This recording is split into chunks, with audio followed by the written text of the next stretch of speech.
Hello students, welcome to my YouTube channel. आज हम एक बहुत ही खूबसूरत पोयम को पढ़ेंगे।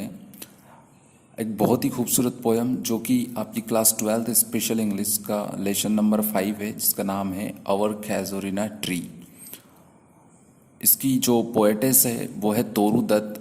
तोरू दत्त जिनका जन्म 1856 में हुआ था, 1856 में, एंड डेथ जो है वो 1877 में हुई। मीन्स जस्ट 24 ईयर्स ओल्ड जब ये थी तब इनकी डेथ हो चुकी थी। She was she wrote many poems in English and French also.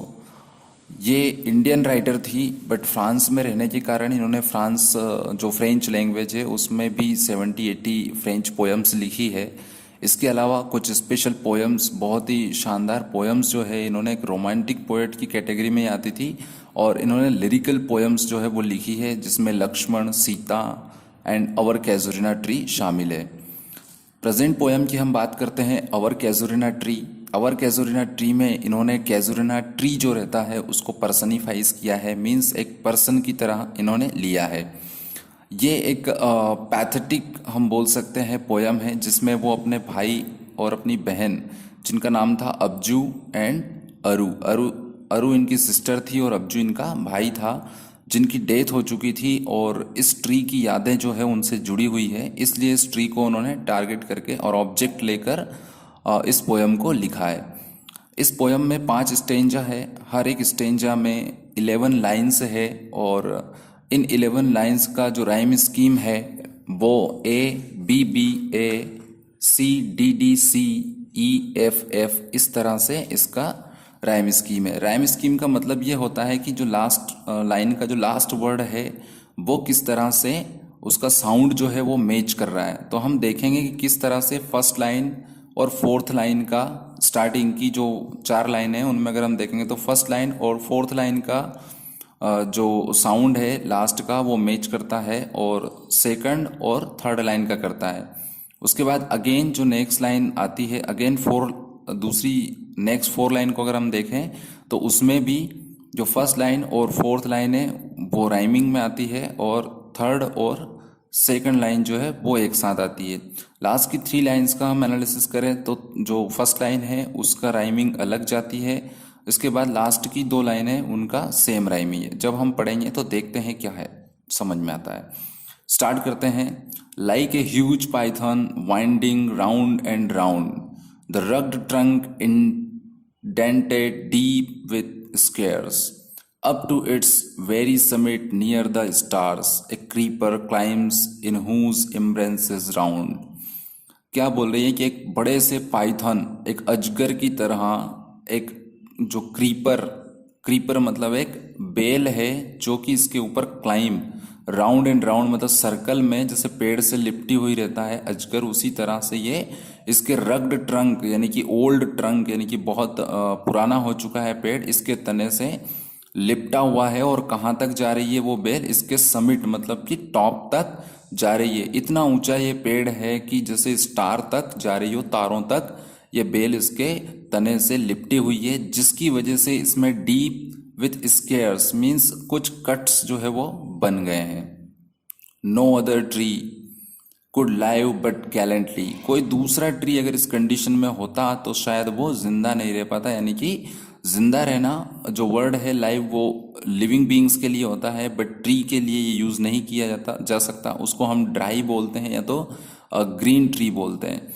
तो यहाँ पर उन्होंने यूज किया है live word for the tree, therefore it is personified, यानी कि एक इंसान की तरह ही उसकी तुलना वो कर रही है।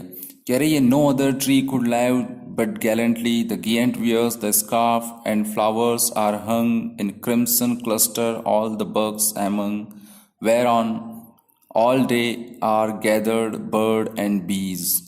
क्या कह रही है कि ये ट्री जो है वो गैलेंटली मतलब ब्रेव है ना, वो उसने बहादुरी के साथ, द गियंट मतलब बहादुर और गैलेंटली मतलब बहादुरी से।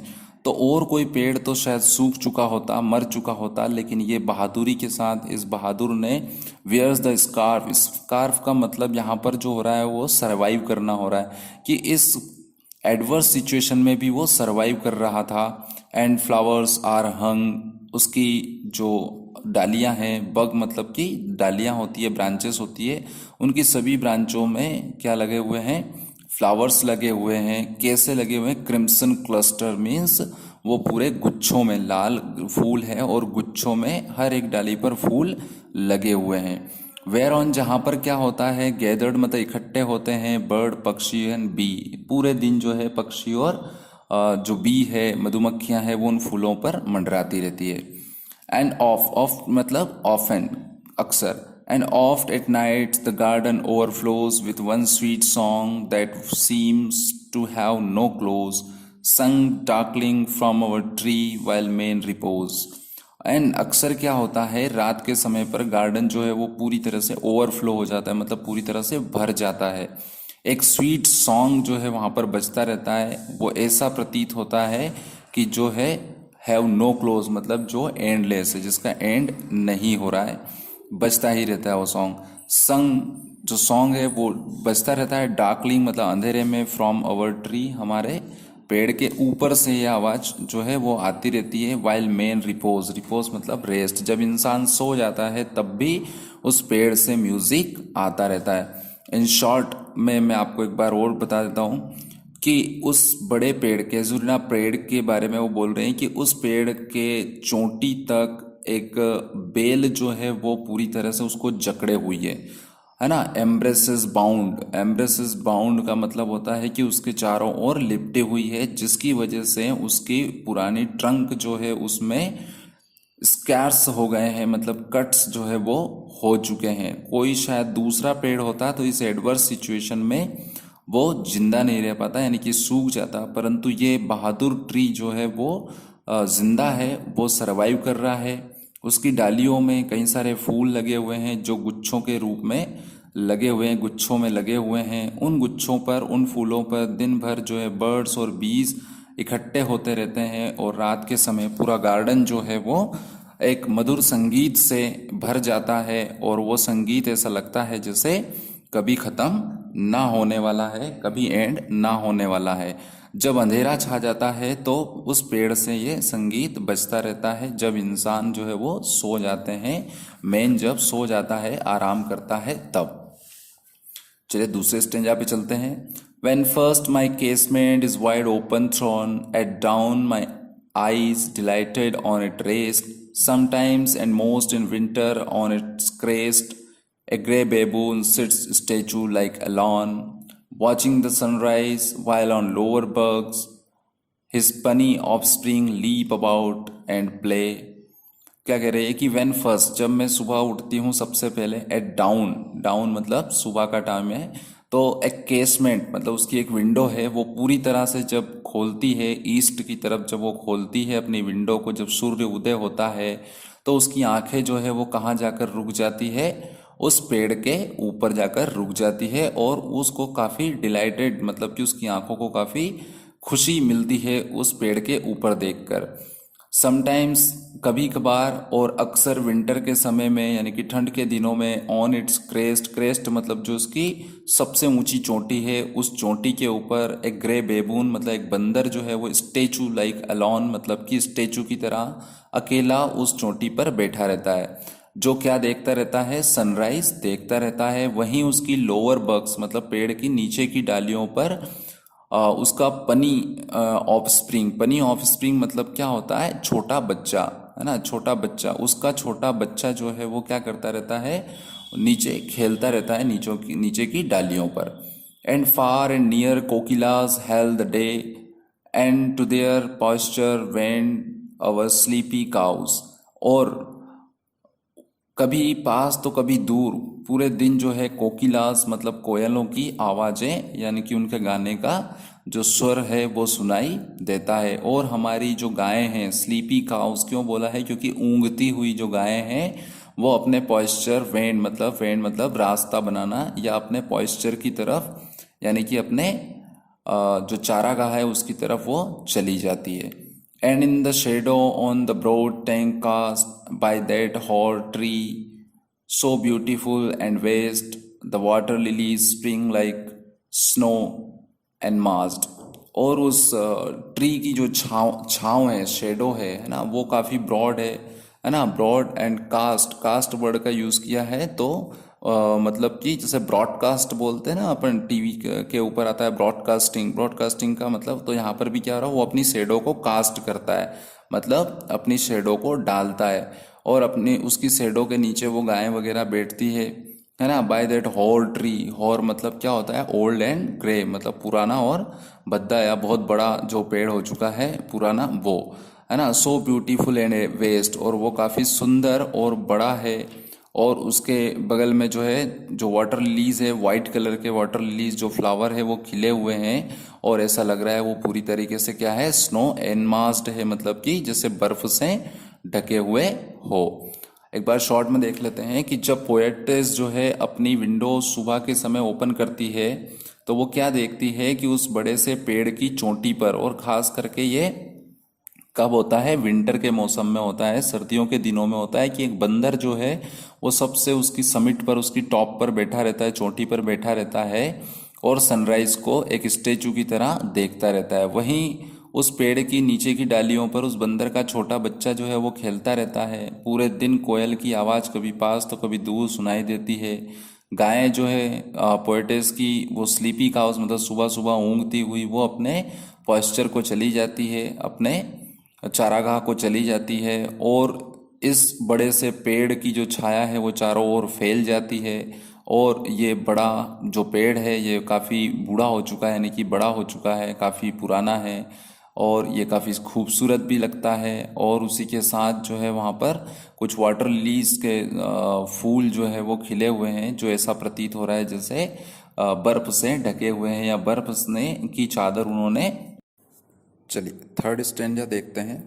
But not because of its magnificence dear is the casuarina to my soul, beneath it we have played though years may roll, O sweet companions, loved with love intense। देखिए यहाँ पर दो स्टेंजा जो हमने पढ़े हैं उसमें पूरी क्वालिटी जो है, कुछ अच्छी क्वालिटीज़ जो है वो पोएटेस ने ट्री की बताई है। ट्री को एडमायर किया है फर्स्ट टू स्टेंजाज में, बट वो थर्ड स्टेंजा में क्या कहती है कि ये जो ट्री का जो मैग्निफिसेंस क्वालिटीज़ है, इसलिए ट्री मुझे डियर नहीं है। मतलब जो कैजुरिना ट्री है वो पोएटेस को इसलिए डियर नहीं है, इसलिए प्रिय नहीं है, इसलिए प्यारा नहीं है क्योंकि उसकी क्वालिटी अच्छी है, इसलिए बिल्कुल नहीं है। उसको ये डियर है क्योंकि बीनीथ मतलब इसके नीचे वो खेले थे। वी में कौन कौन आ रहा है, पोएटेस और उसके भाई बहन अरु एंड अबजू आ रहे हैं।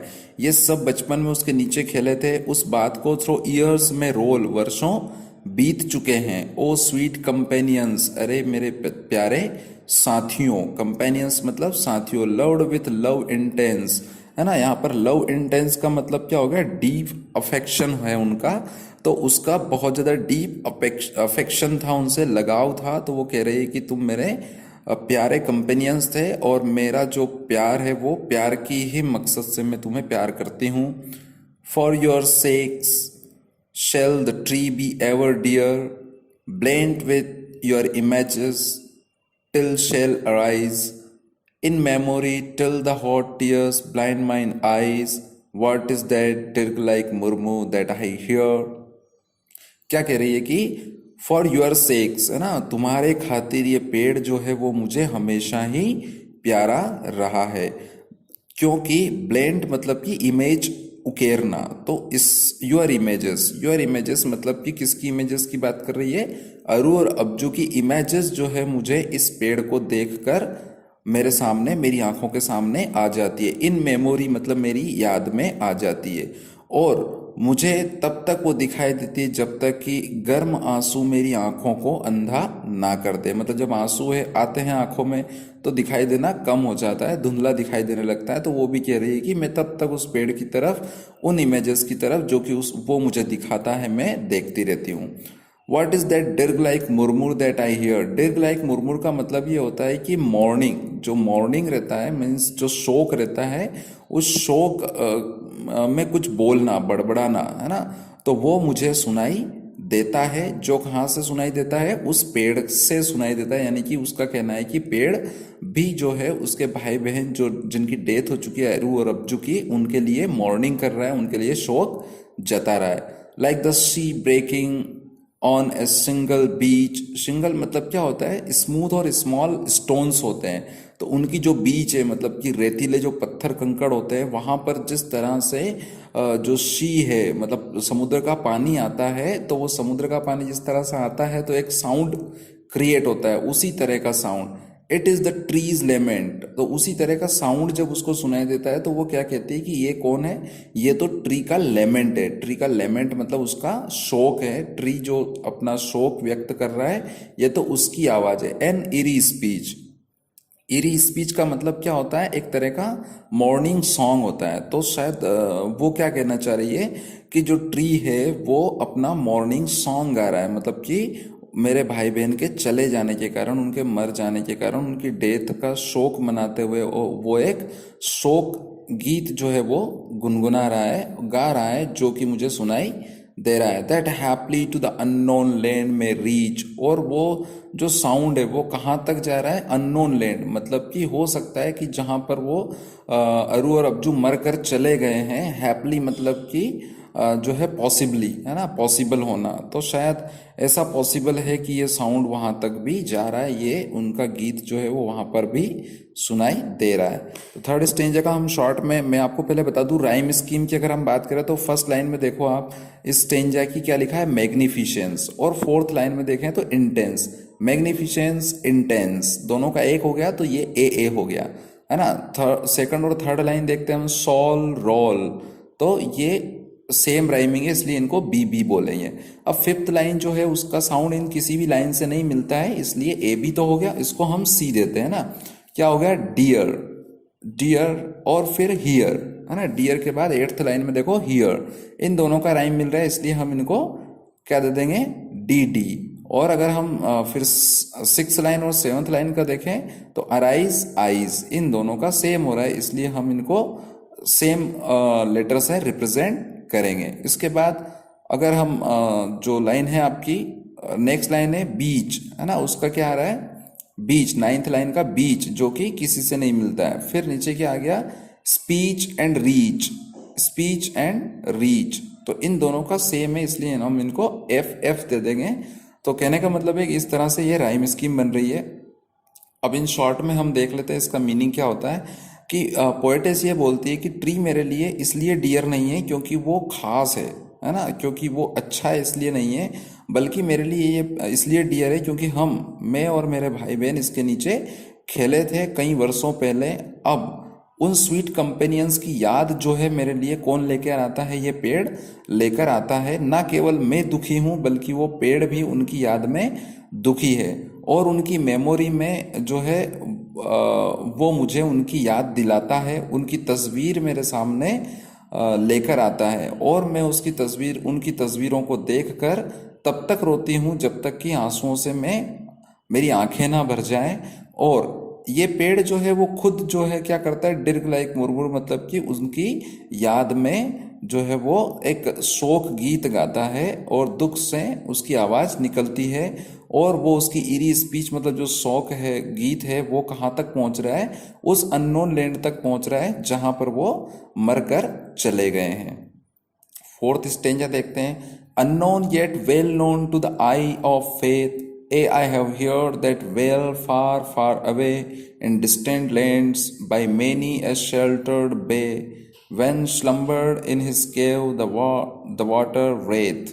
क्या कह रहे हैं कि अननोन जो लैंड है उसकी क्या बात कर रही है, वो अननोन लैंड जहां पर वो चले गए हैं वो अननोन लैंड है, बल्कि वो कहना चाह रही है कि वो अननोन तो है परंतु जो फेथ करता है, जो जिसको विश्वास है ना, जो जिसको विश्वास है उसके लिए वो सब कुछ नोन है। मेरा पोएट का कहने का मतलब है, पोएटिस का कहने का मतलब ये है कि जो गीत गाता है, जो मॉर्निंग सॉन्ग गाता है एक पेड़, वो किसी को विश्वास नहीं होता है कि एक पेड़ भी बोलता है। पर ये काफी अजीब बात है, पर मेरे को इस चीज का विश्वास है कि इसकी आवाज जो है वो आती है और कहाँ तक सुनी जा सकती है, that well far far away.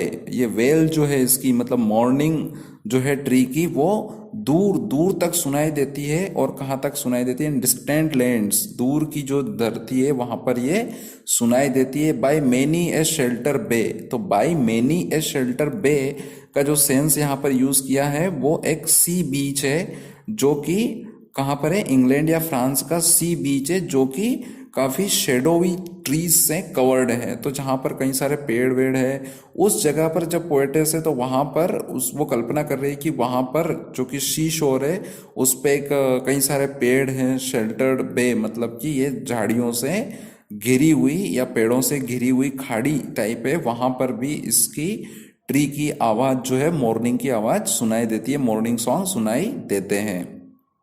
When slumbered in his cave the water wraith, water wraith मतलब कि जो वाटर गॉड है यानी कि सी गॉड है ना, समुद्र का देवता है। जब वो स्लम्बर्ड मतलब सो जाता है, कहाँ पर? अपनी केव में जब वो सो जाता है, और उस समय एंड द वेव्स जेंटली किस द क्लासिक शोर। क्लासिक शोर क्यों बोला है? क्योंकि ये बहुत पुराना समुद्री किनारा है। तो वहां पर जब प्यार से मतलब बहुत ही हल्की हल्की वेव्स जो है समुद्र में से आती है, और वो क्लासिक शोर मतलब उस समुद्र के किनारे को टच करती है। कहाँ पर?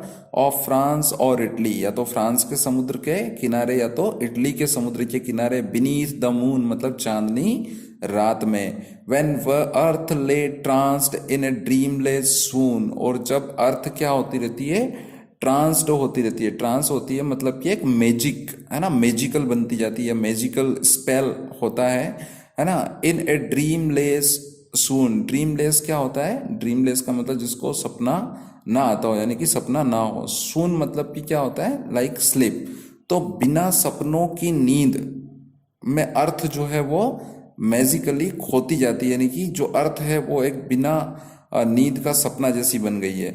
And every time the music rose, और हर समय जो म्यूजिक है वो बढ़ता रहता है मतलब चलता रहता है। बिफोर माइन इनर विजन रोज ए फॉर्म सबलाइम, तो क्या कह रहे हैं? मेरा इनर विजन, इनर विजन मतलब क्या हो रहा है? उसकी जो अंतर आत्मा है, यानी कि अंदर से वो जो देख पा रही है, आंखों से तो नहीं देखा जा सकता, जो है ही नहीं उसको आंखों से कैसे देखेंगे, परंतु वो कह रही है कि कौन देख सकता है? ए फॉर्म सबलाइम का मतलब क्या होता है? एक नोबल इमेज ऑफ ट्री, मतलब उस पेड़ की इमेज।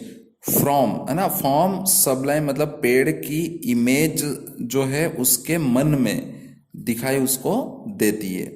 थाई फॉर्म तेरा रूप जो है, ओ ट्री अरे पेड़ तेरा जो रूप है, as in my happy prime जैसा कि मेरे हैप्पी प्राइम मतलब उस गोल्डन टाइम, उस बचपन के समय में जैसा तेरा स्वरूप था, ऐसा थी मैं आज भी अपने इनर विजन से आंखें बंद करके और उसमें तुझे देख सकती हूँ। इन माई ओवन लव्ड नेटिव क्लाइमेट है ना, ओवन मेरा, लव्ड मतलब प्यारा, नेटिव मतलब कि मेरे देश का, क्लाइमेट क्लाइम मतलब क्लाइमेट।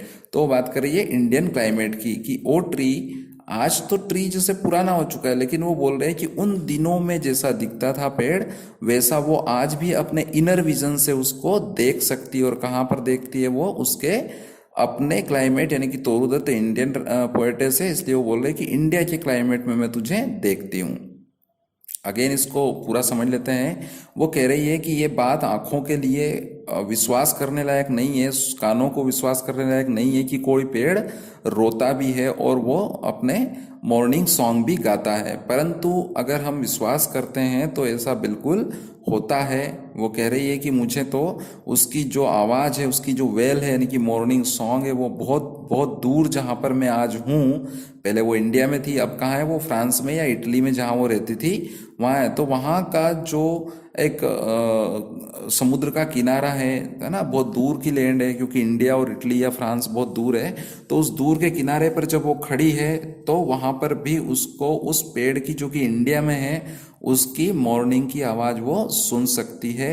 और जहाँ पर कब सुन सकती है? जब जो सी का गॉड है वो सो जाता है और क्लासिकल शोर पर, यानी कि समुद्र के किनारे जो लहरें हैं उसके किनारों को टच करती है प्यार से। और जब चांदनी रात होती है फ्रांस या इटली में, जब वो पोएटेस होती है, तो दोनों ही जगहों पर वो उस पेड़ के लेमेंट को, उसके इरी स्पीच यानी कि मॉर्निंग सॉन्ग को वो सुन सकती है। वो कहती है कि जब धरती जो है उस चांदनी रात में ड्रीमलेस हो जाती है और अपने आप को एक मैजिकल स्वेल में कन्वर्ट करना शुरू हो जाती है, उस समय भी जो म्यूजिक है वो आता रहता है, उस ट्री का जो म्यूजिक है वो चलता रहता है। और जब मैं अपने इनर विजन से देखती हूँ तो तेरा रूप है ना, फॉर्म सबलाइम, मतलब कि ट्री तेरा रूप में देख सकती हूँ, वही रूप और वही स्वरूप में देख सकती हूँ जो मेरे बचपन में मैंने तेरा देखा था। और मैं उसी क्लाइमेट में तुझे पाती हूँ जिस क्लाइमेट में मैं रहती थी, अपने भाई बहनों के साथ खेलती थी, उसी क्लाइमेट में मैं तुझे देख सकती हूँ। फिफ्थ स्टेंजा और लास्ट स्टेंजा हम देखते हैं क्या है। Therefore I fain would consecrate a lay unto thy honor, tree beloved of those who now in blessed sleep for a repose, dearer than life to me, alas were they। क्या करे, therefore इसलिए, I fain, fain का मतलब क्या होता है, joyfully या happily, would कंस्क्रेट एले, कंस्क्रेट मतलब होता है सेक्रेड, पवित्र, एले मतलब वर्स है ना, कविता। तो देयर फॉर मैं खुश होकर जो है वो पवित्र कविताएं कंपोज करती हूँ, लिखती हूँ, अनटू थाई ऑनर, किसके लिए, तेरे सम्मान में, tree beloved of those, those मतलब अरु एंड अबजू, क्योंकि तू मेरे लिए नहीं उनके लिए भी तू प्रिय था, इसलिए उनके लिए भी तू बिलव्ड था, इसलिए मैं तेरे ऑनर में जो है वो अपनी सेक्रेड वर्सेस जो है वो कंपोज करती हूँ, है ना। जो कि कहाँ चले गए, those who now in blessed sleep for a repose, है ना, जो कहाँ चले गए, ब्लेस्ड स्लीप, ब्लेस्ड स्लीप मतलब कि क्या होता है, हेवनली स्लीप, है ना, हेवनली स्लीप मतलब कि मौत की नींद में एक तरह से वो स्वर्ग में चले गए, फॉर ए रिपोज, है ना, फॉर ए रिपोज मतलब क्या हो गया, फॉर एवर, हमेशा के लिए वो मौत की नींद में सो गए हैं। उन वो तुझे प्यार करते थे, इसलिए तेरे सम्मान में मैं कविता लिखती हूँ। Dearer than life to me, alas were they, वो थे, वो मेरे लिए अपने जीवन से भी प्यारे थे। Mayst thou be numbered when my days are done with deathless trees like those in Borrowdale under whose awful branches lingered pale। तो क्या कह रही है कि मेस्ट जो लिखा है, मेस्ट मतलब मैं, थाउ मतलब you, may you be numbered when my days are done, my days are done मतलब कि जब मैं मर जाऊंगी या जब मेरे दिन पूरे हो जाएंगे, जब मेरी लाइफ एंड हो जाएगी, तब नंबर्ड मतलब काउंटेड होता है, पर यहाँ पर उसका जो सेंस निकल रहा है वो हो रहा है सर्वाइवल करने से, यानी कि जिंदा रहने से। तो बोल रही है कि ऐसा हो जाए, वो विश कर रही है कि ऐसा हो जाए कि मैं मर जाऊं तब भी तू जिंदा रहे, तू हमेशा जिंदा रहे और डेथलेस ट्री बन जाए।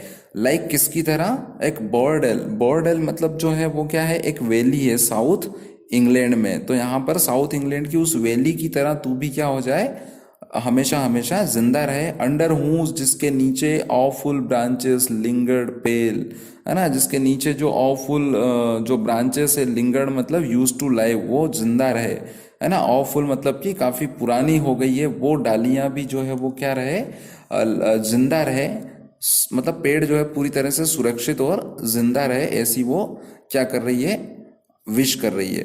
फियर ट्रैम्बलिंग होप, है ना, डर, ट्रैम्बलिंग होप मतलब आशा को ट्रैम्बल कर देता है, ट्रैम्बल कर देता है मतलब कि उसको अनसर्टेनिटी, है ना, आशा तो है परंतु डर है कि ये अनिश्चित है, क्योंकि डेथ एंड स्केल्टन, स्केल्टन मतलब भी डेथ होती है, तो जो मौत है उसका डर जो है वो हम आशा को क्या कर देता है, कम कर देता है, आशाओं को निराशा में परिवर्तित कर देता है। And time the shadow, time क्या है, एक छाया है, मतलब टाइम जो है वो एक इनटेंजिबल थिंग है, टाइम का कोई अस्तित्व, मतलब टाइम कभी रुकता नहीं है, वो बीत जाता है। एंड थो वीक द वर्स, और धीरे धीरे मेरी जो वर्स है ना, समय बीतने के साथ मेरी जो वर्सेस है, मेरी जो कविता है वो भी क्या पड़ जाएगी, कमजोर, मतलब उनका असर जो है वो क्या हो जाएगा, कमजोर हो जाएगा। That would thy beauty fain o fain rehearse, क्या बोल रहा है, that would thy beauty fain, fain का मतलब हमने देखा था कि हैप्पीली, तेरी ब्यूटी जो है तब भी कैसी रहेगी, हैप्पी रहेगी। ओ फेन रिहर्स, ओ फेन रिहर्स मतलब क्या कहना चाह रहे हैं? रिहर्स मतलब कहानी, तेरी ब्यूटी तेरी खुशी की कहानी कहेगी। May love defend tree from oblivion's curse. मेरा जो प्यार है वो तुझे डिफेंड मतलब तेरी रक्षा करे। कहाँ से? किससे रक्षा करे? फ्रॉम ऑब्लिविजन्स कर्व मतलब मौत के अभिशाप से।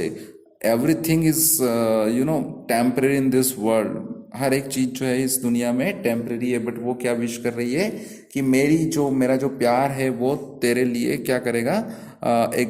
मतलब मौत के अभिशाप से तुझे बचाएगा। शॉर्ट में देख लेते हैं क्या है। वो कह रही है कि इतना बिलव्ड है तू मेरे लिए, इसलिए मैं तेरे सम्मान में क्या करती हूँ, कुछ कविताएं लिख रही हूँ। वो कविता है जो विश कर रही है कविता में कि ये जो ट्री है ये मेरे भाई बहनों के लिए, जो कि हमेशा हमेशा के लिए इस दुनिया को छोड़कर चले गए हैं, जो मुझे जीवन से भी प्यारे थे, उनके भी इस प्यारे पेड़ के लिए मैं अपनी कविताएं लिखती हूँ। और उन कविताओं में वो कह रही है कि मेरे दिन जब पूरे हो जाएंगे, यानी कि मैं जब मर जाऊंगी, तब भी पेड़ तू हमेशा जिंदा रहना। हालांकि वो कहती हैं कि आशाएं जो है वो अनिश्चित होती है, वो सर्टेन नहीं होती है। मौत का जो समय रहता है वो भी निश्चित नहीं होता है। टाइम जो क्या है, टाइम जो समय है वो एक एब्स्ट्रैक्ट थिंग है जिसको देखा नहीं जा सकता है। वो कब बीत जाता है उसको पकड़ा नहीं जा सकता है। और समय के साथ साथ मेरी जो वर्सेस है, मेरे जो ये विश है, ये भी क्या होती जाएगी, कमज़ोर होती जाएगी। और मैं चाहती हूँ, मैं विश करती हूँ कि तेरी ब्यूटी जो है वो हमेशा हैप्पी रहे, है ना। वो तेरी खूबसूरती की कहानी, तेरी ब्यूटी जो है वो कहे। और मेरा जो लव है, मेरा जो प्यार है, वो तुझे मौत के अभिशाप से बचाएगा। ऐसी जो है वो अच्छी गुड विशेष जो है किसके लिए करती है? ट्री के लिए करती है। तो पूरी तरह से एक लेमेंट जो है उसने यहाँ पर दिया है, यानी कि किया है। और पूरी तरह से जो पोयम है वो उसकी इंटरनल फीलिंग से जो है वो हम बोल सकते हैं कि प्रेरित है। और एक जो उसके डियर वंस थे, अरु और अब्जू पोएटिस के जो भाई बहन थे, वो कहीं ना कहीं जो है वो किससे अटैच थे? उस ट्री से अटैच थे जहां पर वो खेला करते थे बचपन में। तो इसलिए जो है वो उसको, ट्री को बोल रही है कि मेरे से जिस तरह से उनका लगाव था, उस पेड़ से भी लगाव था उनका। तो वो पेड़ भी उनकी याद में क्या कर रहा है? रो रहा है ना। तो इस तरह से उसने एक ट्री को जो है वो पर्सनिफाइज किया, एक व्यक्ति की तरह लिया है कि पेड़ रो रहा है, मतलब एक इंसान रो रहा है। तो होप आपको अच्छे से पोयम समझ में आई होगी। मैंने एक वर्ड टू वर्ड सारी चीज एक्सप्लेन करने की कोशिश करी है। फिर भी अगर आपको लगता है, कोई डाउट है, तो आप कमेंट में अपने वर्ड्स जिनका मीनिंग आपको नहीं आ रहा है, समझ नहीं आ रही है, वो चीज़ आप कमेंट कर सकते हो और मैं आपको उसका आंसर प्रोवाइड कर दूंगा।